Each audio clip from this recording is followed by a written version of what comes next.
Oh, we don't have video? Any seconds. Crossed out on the... Oh. Maybe it's just...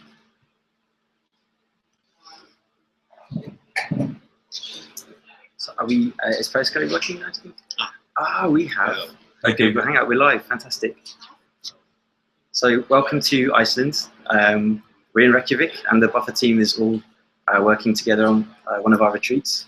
We're really excited to have the chance to put a fun twist on Bufferchat this week.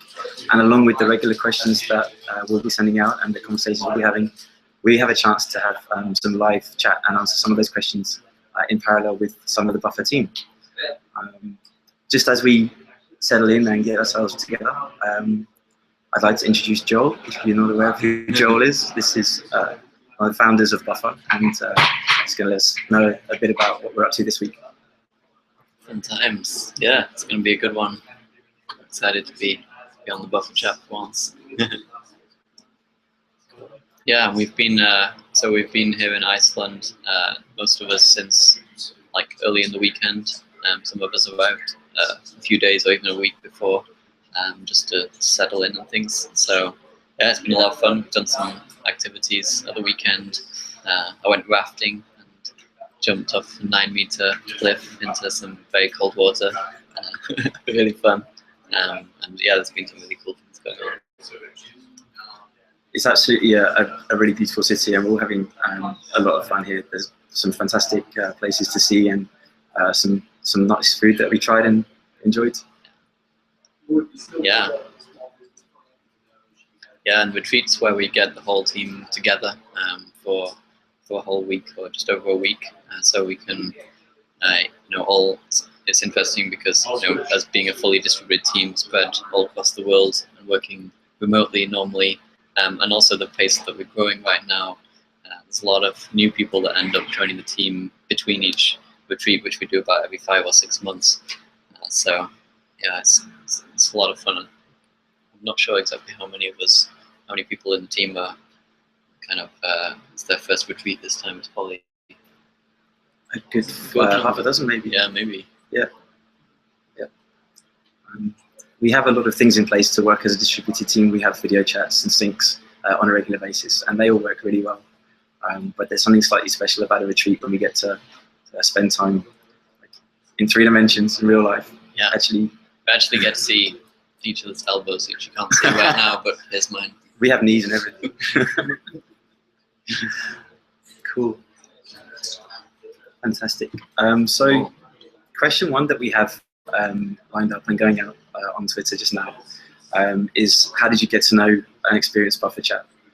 So to ask the founders of Buffer, that question is a bit of a funny one. So what I'd love to hear about, if you're okay to share some of the pre-Bufferchat formats and ways that we introduced and got talking to our community.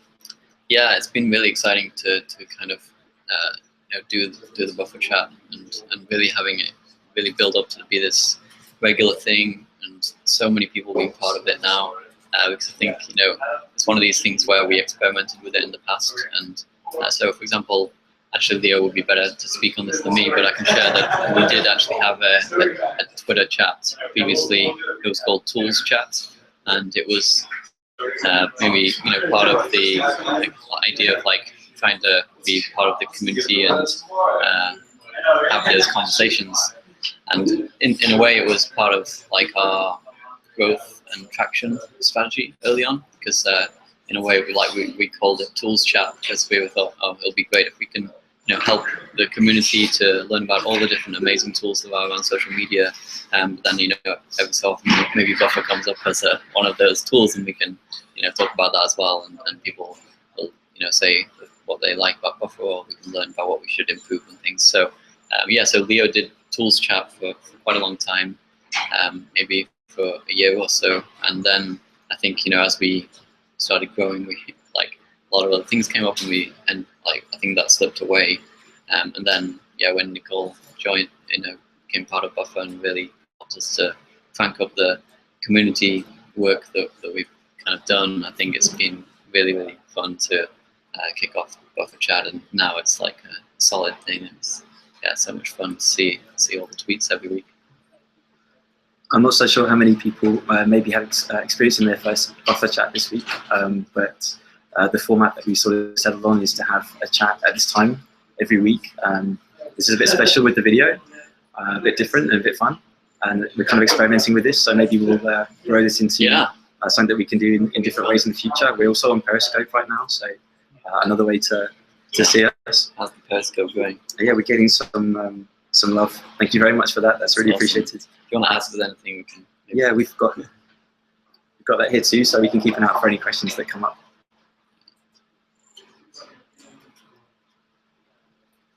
Cool. So yeah, the normal format each week is to we often have a guest speaker, and we'll talk about something that's related, sometimes in quite a fun tangent, sometimes something quite core, as to related to what we're doing, what we're working on, and what you guys are working on. And it's always such an incredible experience to learn from other people. It's the most energizing hour of my week for sure, and I think a lot of people on the team feel the same way. So this is something we get very excited about. Yeah, the tweets go by so fast, right? It's just crazy. What kind of tools people are using most to keep up with all the tweets flying by? Yeah, and such a fast changing landscape as well. Yeah. Cool. Any favorites from Iceland so far? Do you have any favorites from Iceland? Any favorite experiences? Yeah. How are you adapting to the very late sunset? Yeah, that's a really crazy experience. Definitely the first time for me to experience something like this, where it never goes fully dark at this time of year in Iceland. So the sun is setting. I think the sun actually starts setting around 11:30 or something. But it's literally like a 1-2 hour sunset, and it never fully sets. I think it seems like the sun just goes like below the horizon, and then is rising again shortly afterwards. So it's quite a crazy experience to sometimes go and be getting dinner or getting some drinks, and then you come out and it's just like yesterday with like finishing at like midnight, and it's come out and it's completely light. It's really cool. It's very cool. And the opposite of that, and we're not going to experience that just now, but in the winter here, it can be dark for 24 hours. So that's the opposite experience. Yeah, that must be crazy. Yeah. So, yeah. Did you get up to much at the weekend? I arrived just on midnight on Friday, right. And then on Saturday I spent, like I like to do when I go somewhere new, is to experience and get myself acclimatized to the neighborhood. So I do a lot of walking in the first day or two to explore. That's cool. There's plenty more to see. The Airbnb host that I met on the first night said that you could easily spend a month in Iceland and not see all the significant, beautiful places that are here, and I can completely believe it. Question for you, Joel. Since Suggestions is closing down, what's new and next and big for you? Oh wow, that's a great one. So I think trying to think about things. It's an interesting time right now. So one of the things we're doing is we're actually forming specific teams for all the different parts of the product, which we've not really had that set up before.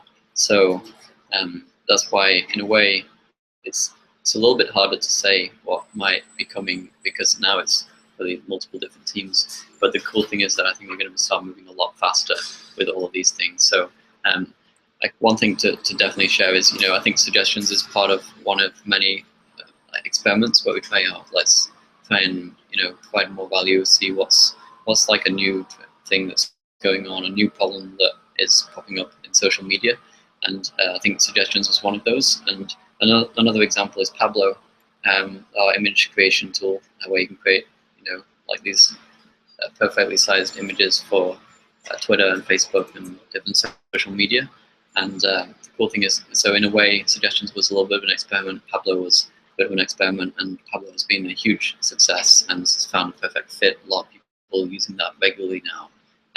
So yeah, it's just a buffer.com/Pablo, and you can go and like create images really quickly. And that's one thing where we have a dedicated team now for that, and we're like trying to really double down and add even more useful things there.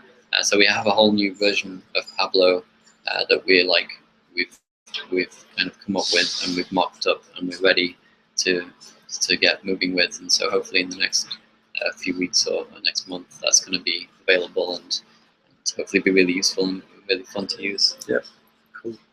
Did you want to mention the video support? Oh yeah. Still playing with that, testing it. Oh, okay, yeah. We're going to be supporting video uploads. Yeah. It's still being worked on and finished off. But that one's very, very close now. Very close. Yeah, so you'll be able to, I think that's really powerful. Is one of the things that we think is, you want to be doing the native thing for each platform. So Facebook video, like putting a YouTube link in Facebook is not that effective anymore. You really want to be using like native video within Facebook, and so that's something that we're very close to having ready, where you can upload a video to Buffer and then share it across all the networks and have it come up in as native as possible for each network.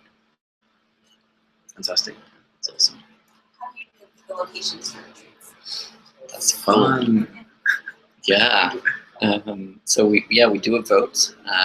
So it's literally just a vote across the whole company. And the cool thing is, I think we do a couple of different stages of votes so that we try and make it work really well. So I think because one thing that can happen is the first place that gets suggested might end up being the place. So what we do is we try and come up with locations to begin with, and then so you have a round where you can just share your ideas for the location, and then we narrow that down to maybe 10 or 15 locations or so, and then what we do is everyone gets to vote on their location of their choice and do the top 3, and so 3 points for the top 1, 2 for the second choice, and 1 for the third choice, and then it's literally just whichever place ends up with the most votes.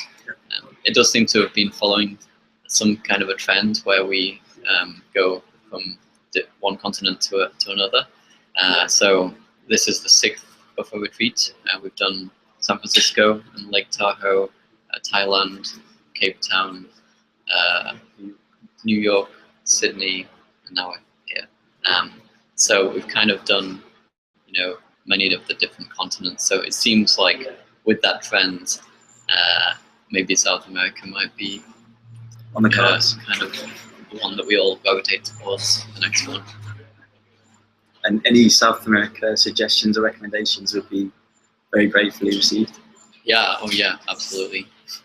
And I think it'll be around January time when we might do that. So it seems like it could be nice summertime. Sounds good. Final question for you: what's the tastiest treat you've had in Iceland? Tastiest treat we've had in Iceland. You enjoyed your lunch today, by the look of it. Yeah, I had schnitzel today. It was really, really great. Yeah. It was perfect. Yeah, it was just what I needed. There's lots of very interesting delicacies that are local to Iceland, and some of them you wouldn't necessarily describe as tasty. So for some people, they'll be up for trying the fermented shark. Wow. Puffin is also on the menu. I did have a reindeer burger. It was it good? Yeah, it tasted great. Yeah. It was really tasty. Reykjavik does an amazing job of catering to all kinds of cuisines. So there's so many options if you don't fancy some of those local delicacies. They had puffin and whale on the menu as well. Yeah. That was a little bit of a stretch for me. Awesome. Cool. I think we have a question to put to Kevin coming up, who's works on our content team. I'm going to jump off and thank you so much, Kevin. Cool, yeah, thanks. See you, everyone.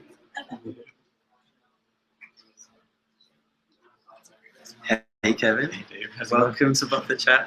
Thanks. So it's a real treat to have you and be able to talk to you here and share some of what you get up to with the Bufferchat community. So what we'd love to discover is about your kind of day-to-day Buffer workflow, because you work for Buffer, but you use Buffer. And if it would be cool, maybe you can let us know a bit more about your role and how that looks for you in your workflow. Definitely. Yeah. So I can definitely share what a typical day looks like for me, and then also what a typical buffer usage looks like for me too, if that's all right. Perfect. I have a couple different types of typical buffer days. I have the wonderful privilege of spending time with my son at home and kind of doing the full-time dad thing, which is really cool. So kind of depending on his days, I get to either spend really a big chunk of focus time when grandma's around to hang out with him during the day, which is cool.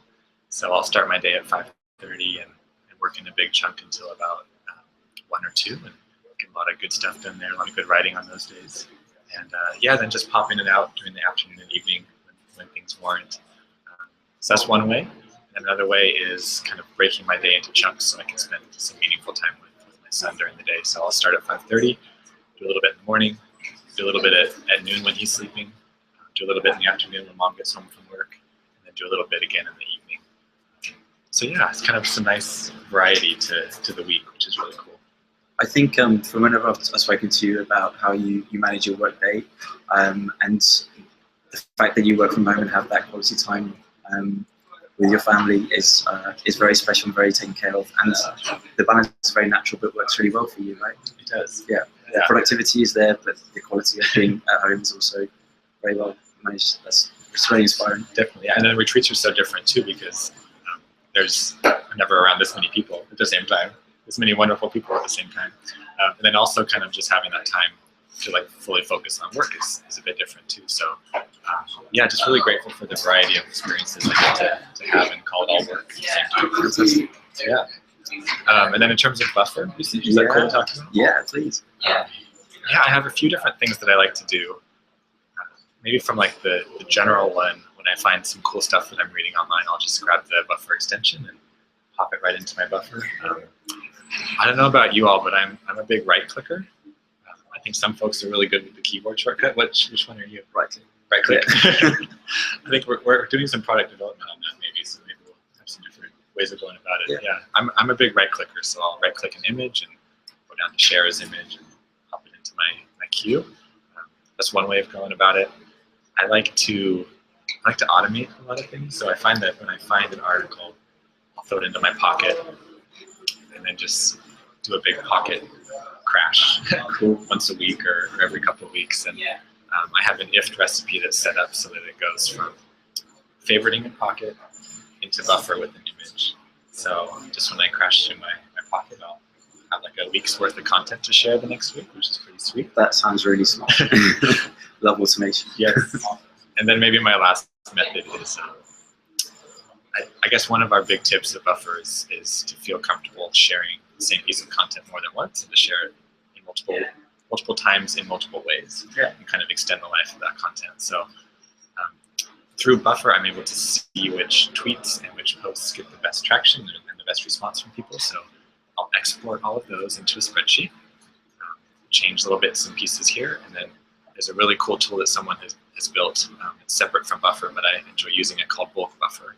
You basically take a spreadsheet and upload everything into your Buffer account. So I kind of take it from Buffer, tidy it up, put it back in Buffer, and then I'm full up again for a while. So those are some of my tips and workflows. It's awesome. I think with the way that you manage your day to day, and also with the workload you have, I mean, anyone that may be familiar with the Buffer blog, this is the guy that puts a lot of it together, and your output is incredible. So getting some insight on how you manage that and your tips and your productivity advice is gold dust. Thank you. Yeah. Thank you so much. Do you have any tips I could learn from you? I would not venture to say so, but I do love going back to the right click, the option to grab an image or highlight some text, add that text to the buffer. Yeah, we are still working on some more clever things to do with that, but that's a really smart one. The buffer extension is pretty cool. That's awesome. Very cool. We have a question. Yeah, any questions? What's your creativity process like for brainstorming posts? So in case you didn't get that question, Kevin's been asked about his process for brainstorming and creating creativity. Well, I feel like I can credit the team a lot for helping me. And kind of with specifically the blog posts that we do, we kind of just grab creativity when it strikes us and we throw it onto Trello. So like a little Trello treasure chest of creativity. Trello is kind of a cool I guess it's like a to-do list kind of management tracking tool. Yeah, Trello is awesome. We use it to organize our blog post ideas, and we use it for many other things at Buffer also. Yeah, very flexible tool. Definitely. So when we find a cool thing that we might want to write about someday, or we might just a very small seed of an idea, we'll throw it into Trello, and then I'll go into Trello once a week, a couple times a week, and just kind of browse through the list that we have. And I don't know if this is the case with you, but I find that I can start thinking about something one day, come back to it in 3 or 4 days, and all of a sudden I can see it with a fresh light, or I've been able to like subconsciously roll it over my head or something like that. So just kind of constantly going back there reignites some ideas, and then at that point we kind of move them on to the post stage. Fantastic. Thank you. Definitely. How do you use Pablo? How do you use Pablo in your workflow? How do I use it? I use it all the time. Pablo in my workflow currently is, so the main image in the blog is built with Pablo. And the way that I build those is by going to Unsplash and grabbing a photo. Typically one with like a color palette that complements, if I'm talking about LinkedIn, it'll be kind of LinkedIn blue, or Pinterest, Google+, kind of some red tones. Set that as my background. I'm going to go like super detailed here. Yeah, I don't know. I think so. Set it as my background, blur it, place, I do both text. I do the big text and the small text. The big text is kind of like the keyword headline, so to speak, and the small text is a bit more like a teaser for it. One on top of the other. Then I go to iconfinder.com and I grab an icon that represents the blog post, and I add that into Pablo on top of the image and kind of put it, how's this look like? Icon, text, text. Yeah. Got it. Yeah, and then I use the Twitter size, and just it works perfectly for Twitter. We're currently working on Pablo. I don't know if I'm using an upcoming version or the live version, but eventually we might like to make some different image sizes, make it easy for you all to share on many different networks. So I'm working on some Pinterest-sized images also in that flow. Because Pinterest supports or is more suited to portrait-orientated dimensions of it, right? Yeah. So I think it's going to be a very popular development or improvement for Pablo. Yeah. Great stuff. Do you get your inspiration from studies, or inspirations you'll find them later after you got an idea? Yeah. Would you mind repeating the question? Happy to. Yeah. The question is, do I get inspiration for blog posts from studies, or do I get inspiration and then go seek out the studies to kind of support my intuition on things? My sense is it's the latter. Now that I hear it, I feel like it should be the former, maybe. I don't know, I'm quite inspired by the former, but the latter is the way I currently do it. So sometimes we even do like roundups of studies. So that idea just really starts as, let's mention 10 cool studies, and I'll go out and try to find them. Other times it's kind of, I guess a lot of our experiments start as a hunch or an idea, and we like to try to validate that either with our own data and our own experiments, or with going out and seeing what other people have done. Yeah. And people have done some cool stuff. So we're very grateful for kind of the ability to rely on that and to find it and to share it and add it. Yeah, I hope that answers. Yeah, I think there's an expression, something to do with eating your own dog food. But yes. Like, because Kevin's very much involved with the blog and with the content of Buffer, then we are very much, it's a very natural fit to then talk about what works for us and what things don't work for us, and the experiments that we've had and the research that we've used to make those decisions.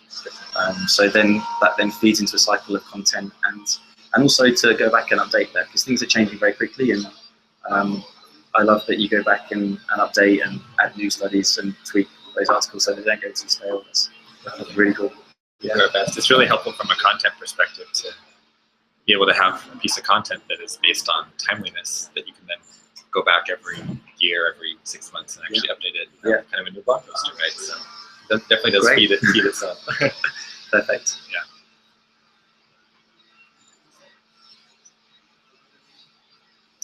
Blog is really inspirational to me. A lot of blogs.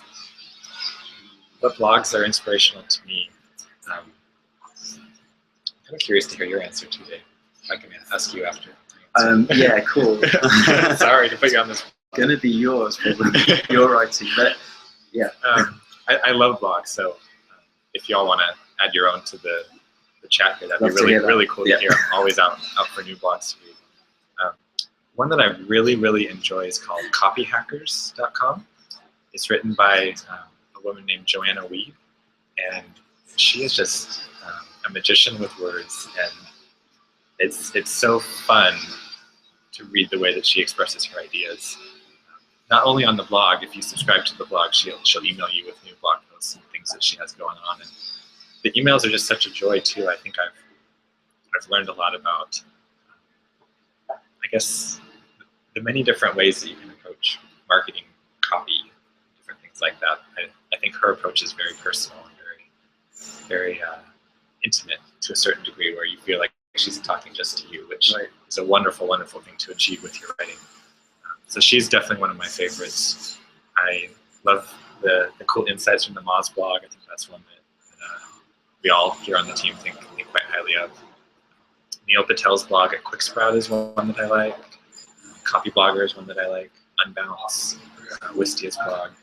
I could go on and on. Those are the ones that come to mind at first. Fantastic. I think I found myself in 3 different ways of consuming content. What I found on the back of one of your posts actually is to subscribe to some email newsletters, because I feel that my email workflow is it's definitely a thing that's going to happen every day, whereas sometimes for me, consuming content can be, I don't need to do it necessarily for my role at work. It's more of just a general interest. And so to feed that interest, then my content surfing is quite random, and I'll go from link to link all over the place. But subscribing to some cool newsletters has been a good tip. Do you have some favorite newsletters? I would go, there's just one I was going to mention, and it's there's a company that produces software for customer service, which is something that I'm involved with as a happiness hero buffer, and it's the Kayako blog. And their content's been really interesting for me lately. It's great.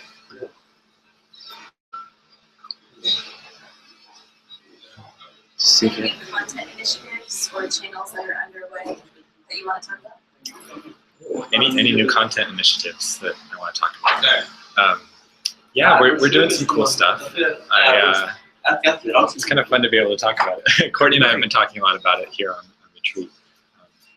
We're brainstorming a podcast and doing very early versions of that. So we'd love to get some rough cuts out to y'all and get your thoughts and feedback. We don't quite have much experience with it personally, so we'd love to hear. I know you all are really keen on podcasts in general, and I think you'll have some cool insights for us. That's something we're really excited about trying. We're excited to dig into more video, maybe some webinars. Personally, on the blog right now, we're kind of going through a fun experiment where we're mostly recycling content for this month, just to see what happens and how that goes. So kind of the headline teaser of the experiment is we're not publishing anything new on the blog for 30 days, which sounds a bit scarier than it really is, because there's still stuff out there. But just thinking of content from the perspective of, I guess, recognizing we have a lot in our archives, and we want to make that as accessible and as up-to-date and as valuable for people that we almost need to take a few weeks to kind of look into it further and make sure we're providing that value for everyone. So that's the current one that we're on, and then we have some cool stuff coming up. That makes a lot of sense. That's a really cool answer to the question. I'm glad that question came up. Thank you. Yeah, it's fun to share. Yeah, thanks. How did you come to find Buffer and join the team? How did I come to find Buffer and join the team? Wow. Okay. How much time do we have? I could tell that for a while. That's a good one. 5 minutes. Okay. I can do this. So yeah, I'm really so grateful for kind of how things ended up for me personally. I came onto Buffer at a time in my life where I was looking for something more with my job, and more for me individually as a person. I don't think I fully recognized that thought in my head at the time, but kind of this yearning for something new and something original and unique. I'm from Idaho, and we're kind of, it's quite a ways from San Francisco, both geographically and kind of in the pace of things and all that. And a remote work job was just like like sci-fi or something. Like it was not even within the realm of possibility for me for a really long time. So stumbling onto Buffer was very eye-opening. I jumped in feet first, and I applied for the content crafter position when it came open, and was just giddy about the possibilities. And it didn't work out for me that time. We brought on someone else, and kind of reflecting back, that was really wonderful timing for me. At the time, it didn't feel like great timing. A bit louder. Cool, okay, sorry. yeah, sorry everyone. Thank you. Thanks for letting us know. At the time, it didn't feel like great timing because I kind of wanted to be at Buffer right away. But looking back, it was really good. So kind of when I applied, it was more just this desire and longing to be a part of Buffer, and not really, I didn't recognize the value that I could bring to Buffer, which was probably quite low at the time because I didn't write as much as I do now, and I didn't write in quite the way that I needed to have this kind of opportunity. So I took that as a chance to really improve and to grow, and I'm very grateful for the lovely rejection letter that I received, which was so kind and empathetic, and left the door open for me to stay involved with Buffer in terms of keeping that conversation open. And so I did. I stayed connected with Leo and had the wonderful chance to guest post a couple times on the blog, and that led to further opportunities to guest blog some other places. I got to write for I've Done This for a bit and a couple other cool spots, and just grow my skills over time. And I kind of ended up realizing too that the pursuit of Buffer awakened something in me that I wanted to pursue anything remotely close to that kind of thing with Buffer, remote work and culture-based organizations and that kind of stuff. So Buffer was always the very, very top #1 for me, and I didn't apply anywhere else. And it ended up happening that kind of came back around, and Buffer was looking for more crafters eventually, and I applied that time, and I had my foot in the door a little bit already, so it ended up working out okay the second time, and everything fell together. But and we're very, very lucky. I'm very grateful. Thank you. Yeah, same here. So thanks for asking. I hope that. Yeah, that's a cool one, definitely. So I think with the time that we have, we are going to open up another question to another team member. Great. Thank you so much for joining and for giving up your time and for such great answers. Thanks, Kevin. Thanks, everyone.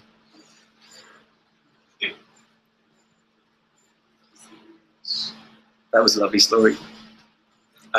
So we're coming up in just a second to another question, and for this question we have Kat, who is one of our engineers. But perhaps, Kat, if you could let us know a little bit about your role first of all, before I join in with the question. Sure, yeah. So I joined Buffer quite recently as a backend engineer. So I'm mostly working on the API and everything that makes Buffer tick along. We also very much appreciate it. Thank you. So the question that we have for you, it's a really fun question. What book or books have profoundly influenced your life? Ooh. It's quite deep. But, yes. I mean, it's hard to choose one. I'm sure there were many, many over the years. From like thinking about the last couple of years, again, it's hard to choose one. So I think the ones that I want to mention, first of all, is 2 books by then 37 Signals and now Basecamp, Remote and Rework. Those 2 basically gave me sort of an idea. It was like my first contact with the idea of remote work, and I found them like really inspiring and full of great tips.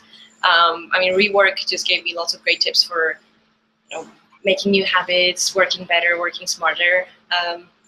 And Remote introduced me to the idea of remote working and why it's great, and kind of helped to sort of think about some of the prejudices that I had, and sort of explain that it's not as bad as some people might have thought. So yeah, those 2 were great, and that kind of gave me the idea for looking for remote work and trying to move towards that way of working. So yeah, that was a great inspiration. And then another book is, I think, the one that I really love at Buffer, which is Dale Carnegie's How to Influence and Influence People. Like that's just a wealth of knowledge. And like to me, it was just it was like being back at school and having to work on my behavior again. it was huge, and it gave me so many sort of eye-opening ideas and things that I used to do that I realized that that wasn't a great way of behaving. So I've got a couple of favorites from there, and I think sort of the main messages I took, and I think everybody took a slightly different set of messages. For me, like the most important one is realizing that I shouldn't be broadcasting only. I should be more receiving than broadcasting, and that's sort of like listen first and then listen more. So basically, let other people talk and listen to them.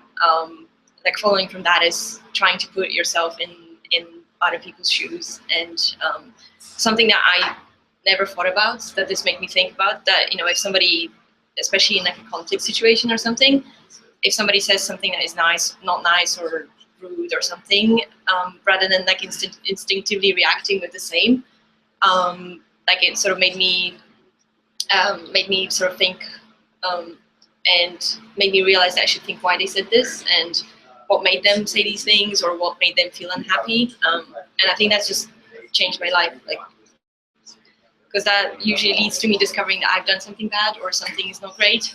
So I just take it as a feedback, like an opportunity to receive some feedback. So yeah, that, and like a whole load more. There's so much in that book. I think what's really fun about the question on reading is that one of the Buffer perks is that we are gifted a Kindle each, and we can choose and be gifted a book of our choice anytime. Yes, and that actually, I think the one recently that everybody got was the Martian, which I think the whole team is excited about, and we just bringing in more people to the bandwagon. And yeah, actually the Martian was also a great inspiration, because well, I love the style of writing, and I love the humor in there, and it kind of it inspired me to sort of expand my knowledge, because like Watton was so resourceful, and he knew about like botany and chemistry and mechanical engineering and all of those different disciplines. So it kind of made me it appealed to my geeky nature, and I love books that are like where science plays like a huge role. So it kind of made me want to learn all these things again, like expand my horizons and learn about other things and be as smart as Watney and as resourceful. And I think the other thing that is really important in that book is the kind of message to not lose hope, even if you're like in the worst kind of situation. Like there is always a way out. So like for me, whenever something that happens, and I think that I don't know, let's say I missed a bus, I'm never gonna make it. I kind of think to myself that it could always be worse. You could always be stranded in Mars. So, and that just instantly makes me smile and kind of forget about the whatever happened that didn't go to plan. So yeah, and kind of just staying happy, no matter what. Like Watney, he joked in his logs despite being stranded on Mars. So yeah, that was quite inspiring, and it was lots of fun to read. Yes, it is. It's a great book. Lots of short chapters, so you can pick it up and put it down quite quickly. But it's still a fantastic book. Yeah, like a few of us have read it. It's a few days max. You just can't put it down. You can't put it down. Yeah, it doesn't last that long, does it? No. We have a Pinterest board of the books that we're reading, if you'd like to follow along. But we'd also love to hear any recommendations or suggestions that come through from the community.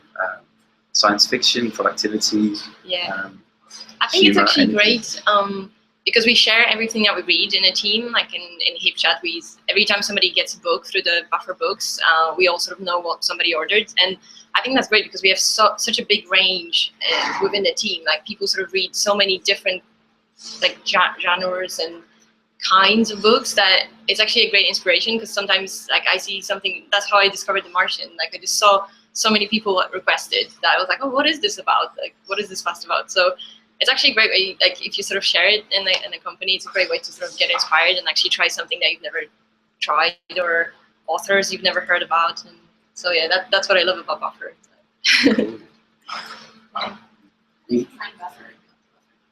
How did you find Buffer and come to Buffer? How did I find? Well, it was my fiance who introduced me to Buffer. He just sort of randomly mentioned it about 3 or 4 years ago, I think. That there is this tool that lets you post to all the networks. So I've known about it, and like it's been sort of at the back of my head for at least 3 years now. And then I sort of at some point he requested like a sort of a half-an-hour chat with Joel, because Joel was doing advice for free in the mornings. It was like a half-hour slot that you could book with him on Skype, and you could just talk about anything and ask him questions and seek advice like on anything to do with entrepreneurship or how to run a business, just anything.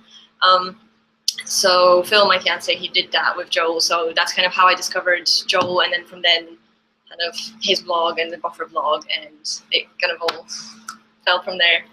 And then what was the second part of the question was how did I? That was, yeah. How did you find? How did you? Yeah. Like, how did you find the? Maybe it's a good time to talk about the bootcamp experience. So Yeah. when someone's new to Buffer, we have a 45-day. We call it the bootcamp, but it's a chance to explore your role and the company and see if we're a good fit for each other. How was your experience of that? Sort of the main impression was it just flew by so fast. It's 6 weeks, which seems like a long time, but every week I try to set goals, and we're sort of encouraged to set some goals for the bootcamp, because it's not that you just have to survive it. It's good if you kind of have some goals, and regardless of whether you make it or not at the end, I think it's a huge chance to just improve yourself regardless, and try remote working. It was the first time I actually worked remotely full time, so it was a bit of an adjustment to start with. And yeah, it flew by. I did like different things every week. I tried to sort of vary it up a bit. So I worked on the front end for a bit and back end. I spent a week with the Happiness Heroes because I was just curious how that looks like. So yeah, it was really exciting. Like no 2 days were the same really, and it was just exciting to just see how the team works from the inside out. Wonderful. Yeah. How was Iceland for you? Cold. It's a bit it's chilly. amazing. I mean, it's such a beautiful country. I love it here, and I just wish I could drag the island a bit further south so that it's warmer and I can move in here. But it's amazing, and it's the first time I actually met the whole team in person. So it still sort of feels like a dream that somebody pinched me. Meeting everybody. Sort of Jim put it perfectly well. It was like seeing everybody's elbows, not just the face all the time. And like just being in the same room with like when Joel and Leo were doing the introduction to Retweet, and I was thinking to myself that normally I would be just reading about it on the open blog and kind of wishing that I was there and wishing that I was part of Buffer, and here I am now in the same room. So that was just incredible. That was amazing. It's really nice to have those questions about how we're finding Iceland. I just thought I'd mention that we have a Buffer Iceland Instagram hashtag. So some of the snaps that we're getting, we're putting that tag on so you can get maybe a sense of like our environment and where we are just now. Fantastic. Where in the world are you the happiest? Where in the world am I the happiest? Ooh, I think that was one of the interview questions, one of my sort of blog post questions as well. I think there is no single place. I think it's more like who I am with. So I think sort of wherever I end up with Phil, we're usually the happiest. It doesn't matter where we are. Or like we're always going to have something to do and have fun. And yeah, I mean, it's hard to say. I think probably just traveling around Europe, that makes me happy. Just Europe is my big home, I think. Lots of options as well. Yes, yeah. So I just love experiencing like different countries, and I think it makes it really hard to choose where to settle because I love bits and bobs about every country. So far I've been kind of mostly based in the UK, but traveling around quite a bit and flip-flopping between different countries. Being a remote worker and being able to pick up a laptop and head somewhere that has an internet connection and carry on working is quite liberating. Yes, I just see it as a huge privilege that I'm fully aware that not that many people sort of can have, and we're just lucky to be in a job where remote working is just really smooth and it doesn't cause any problems. Like obviously there are some jobs where this just isn't possible. So I'm really, really grateful for that, and it's amazing. It's liberating. It resolves all the problems, I think, because previously I did have a typical 9-to-5 office job, and like I was always sort of wishing that I could just work while being somewhere nice, and I always felt like the previous setup was more I had to choose between what I want to do in life, so like travel and just, you know, like sit in a nice cafe or something, and that was a choice between this and work. Whereas remote work basically lets you just combine the two and work in like from a beautiful place and just enjoy both at the same time, I guess. Cool. Kat, thank you so much for your wonderful answers. Thank you for having really me. Appreciate you jumping in. We're gonna grab another team member for another question in a minute. Thank you so much. Thank you. Bye. Great.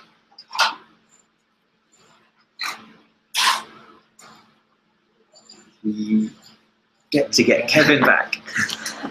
Hi again. What a treat. What a bonus. Fantastic. Thank you, Kevin. So this is quite a fun question.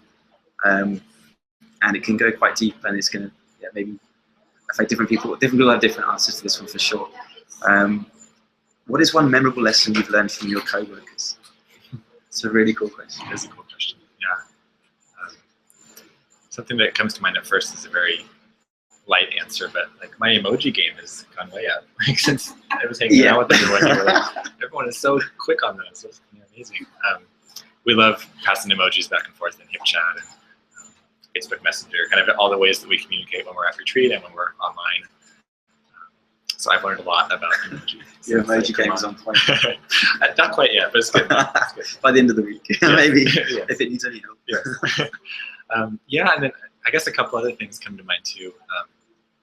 We have the really great privilege of connecting with another person on the team once a week or so in a mastermind session, which is just a wonderful opportunity to chat about your challenges and your achievements, not only at Buffer, but in life in general, and to really get to a deeper point with someone. And it's something that I'm just so grateful for, that it happens where I work, so to speak. Like it was completely outside the realm of my thinking even to have this possibility. So I'm really fortunate to be connected with Courtney in my masterminds. And one thing that I have greatly enjoyed and learned from her is just this wonderful nature of asking thoughtful questions and getting really deep with someone on a topic. Like, I think one of my favorite things I've learned from my teammates is that there's more to me, and there's more to what they want to know from me and care to know about me than just the surface level. Like, there's a desire to go deeper, and there's I guess a need to go deeper in a lot of ways. Like,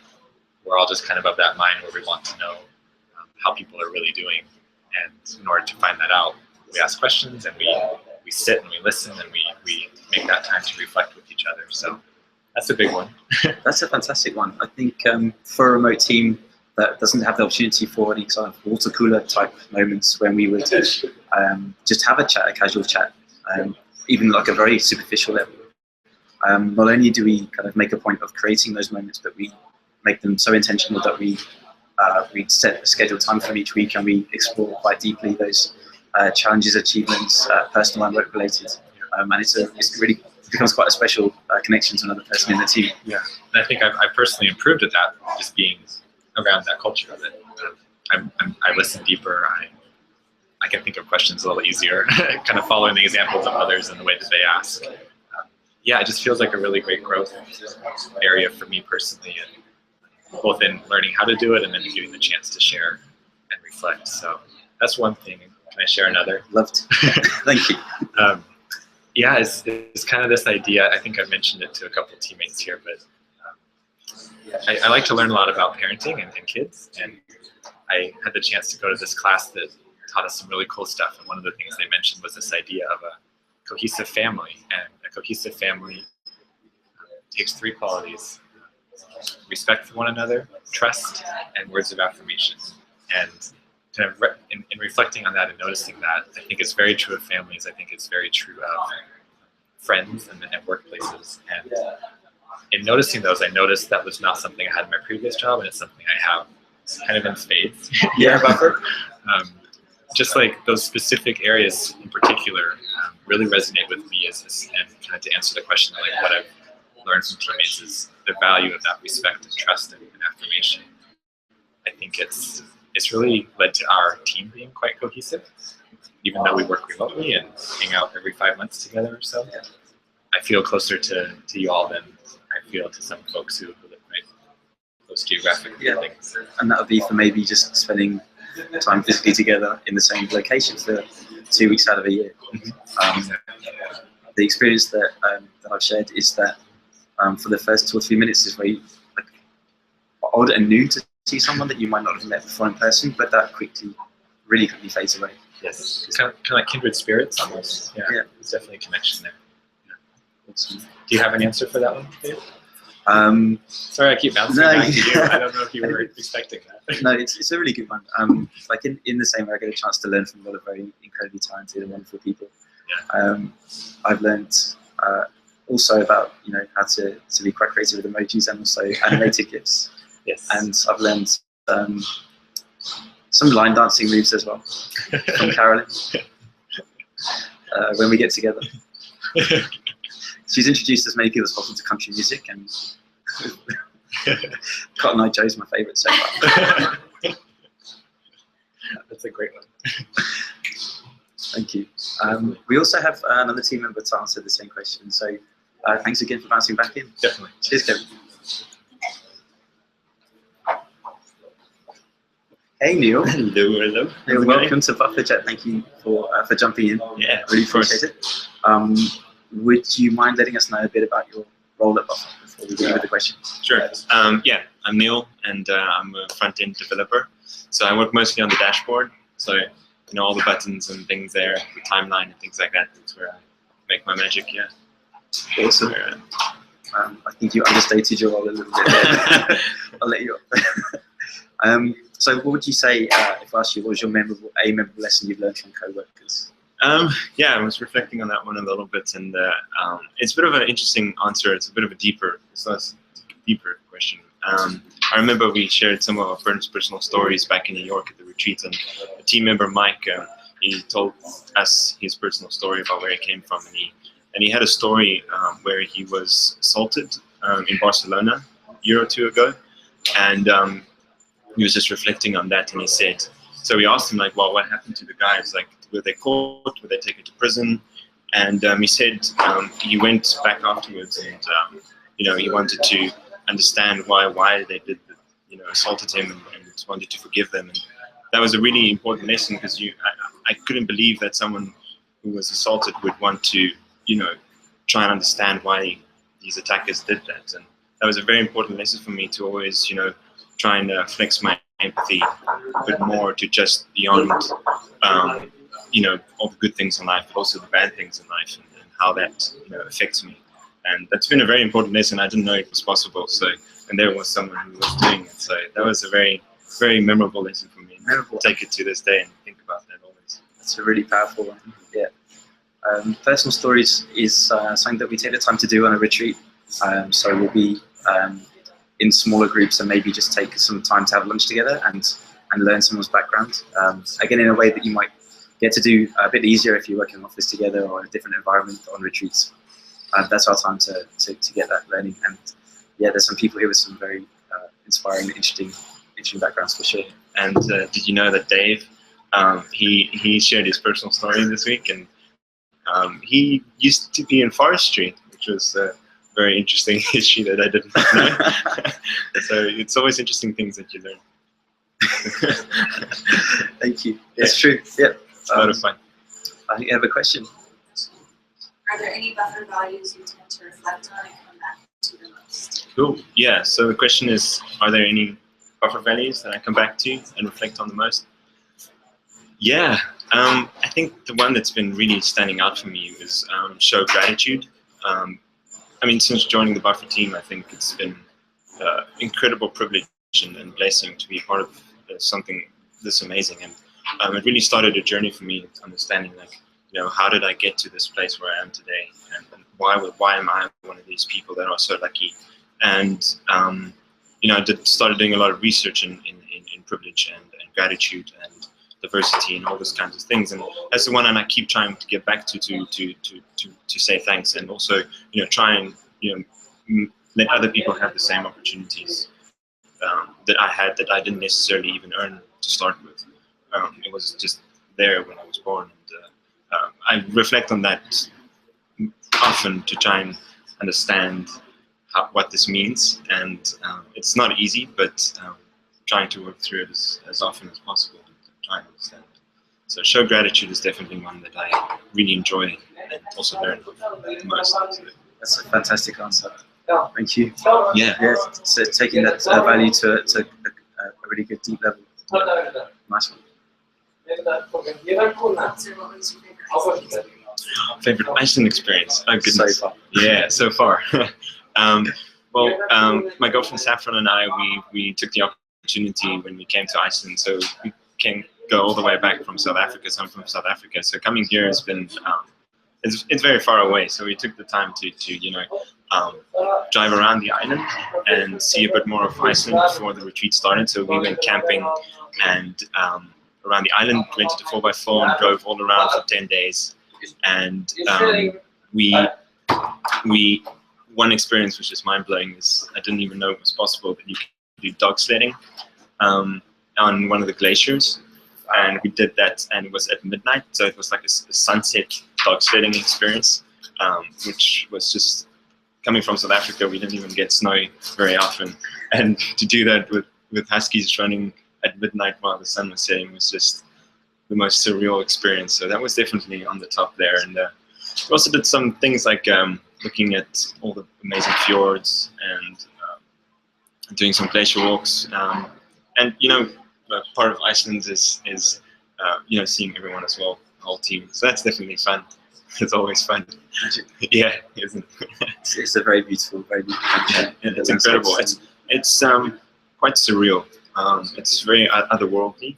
A lot of films get filmed here, like Interstellar and Game of Thrones, because it's just so out there. It's just I've never seen anything like this. So. They even did some research for the moon landings. Yeah, they often do that because it's just so rocky and very Mars landscape type of place. So it's just incredible. Have you learnt any Icelandic words? One or two, a few. I can say like hello, which is golden dain, and I can say thank you, which is tak, and I can say fjord, which is fjordur, and lake is vatn, and just a few things that we saw actually, like driving around, you kind of see these things coming up all the time. They are there, and this is fjordur, it must be fjord, or vatn is lake.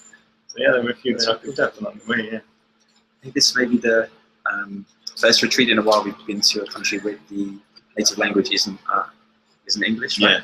Yeah. Having said that, Reykjavik is incredibly welcoming to overseas visitors, and it hasn't been a problem too much. I can't get the hang of the name of that volcano. By the end of the week, yeah, it's also fun. I tried it, but I gave up along the way. Right. Yeah, I guess I the time. So we are at the end of Bufferchat hour. It's been a fun experiment. Thank you very much for joining us. We may be have an opportunity to do things a bit more like this in the future, but I think next week's going to be business as normal. Right. Okay. Thanks very much. Ciao. Thanks. Bye. Bye.